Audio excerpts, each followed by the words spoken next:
Hello everyone, I am Osima Biswal. In last class, I have already discussed about marginal rate of substitution and principle of diminishing marginal rate of substitution. Now I will discuss why does marginal rate of substitution diminish. Now the question is, what accounts for the diminishing marginal rate of substitution? In other words, why is it that the consumer is willing to give up less and less of y for a given increment in x as he slides down along the indifference curve? First, we will discuss marginal rate of substitution through table 1 and through indifference curve. I have also already discussed about that. Combination A, B, C, D, E, good x 1, 2, 3, 4, 5, good y 12, 8, 5, 3, 2. Marginal rate of substitution x for y between A to B 4, between B to C 3, between C to D 2, between D to E 1. This is indifference curve. Good x is represented on x axis, good y is represented on y-axis. Delta, see that delta y2 is smaller than delta y1, delta y3 is smaller than delta y2, delta y4 is smaller than delta y3, delta y5 is smaller than delta y4. There are three factors which are responsible for diminishing marginal rate of substitution. First, the want for a particular good is satiable, so that as the consumer has more and more of a good, the intensity of his want for that good goes on declining. It is because of this fall in the intensity of want for the good, say X, that when its stock increases with the consumer, he is prepared to forgo less and less of good Y for every increment in x. Okay, in the beginning, when the consumer stock of good y is relatively large and his stock of good x is relatively small. When first good y is 12 units and good x is 1 units, okay,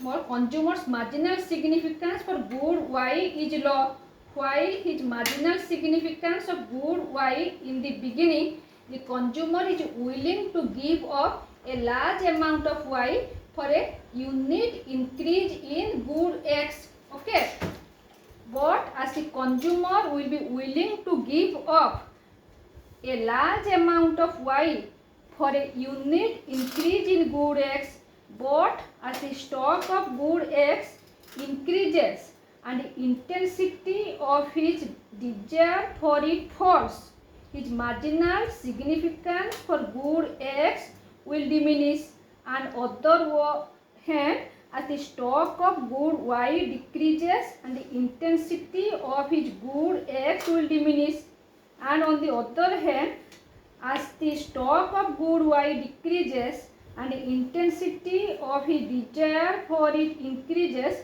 his marginal significance for good y will go up. Okay, as a result, as the individual substitutes more and more of x for y, he is prepared to give up less and less of y for a unit increase in x. When good x increases, the consumer is prepared to forgo less and less of good y. Okay. The second reason for the decline in marginal rate of substitution is that goods are imperfect substitutes for each other.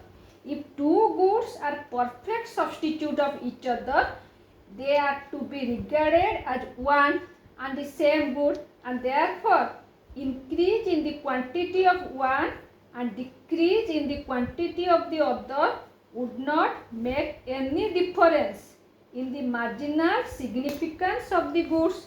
Okay. Thirdly, the principle of diminishing marginal rate of substitution will hold good only if the increase in the quantity of one good does not increase the one satisfying power of the other.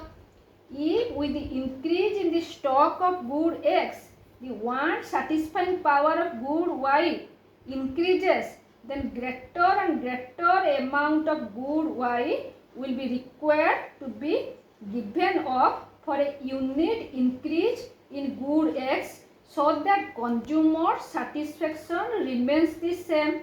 Now I will discuss the relationship between marginal rate of substitution and marginal utility. Okay. First, understand the relationship between marginal rate of substitution and marginal utility. First, see this table 1 and indifference curve. Okay. This is marginal rate of substitution 4, 3, 2, 1. This is indifference curve. Okay.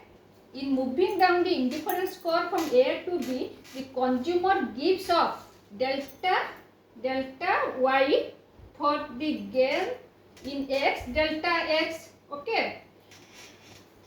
And he derives the same level of satisfaction. This means that the total loss in utility to him by giving up delta Y is equal to the total gain in utility to him owing to the increase in X by delta X. Okay, the total loss in utility by surrendering delta Y into marginal utility of X.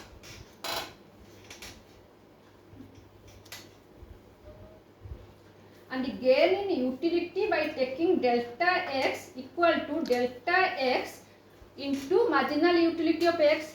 Delta Y divided by delta X equal to marginal utility of X divided by marginal utility of Y. This delta Y by delta X is equal to marginal rate of substitution X for Y. So, marginal rate of substitution equal to marginal utility of X divided by marginal utility of Y. Okay. Thanks for watching.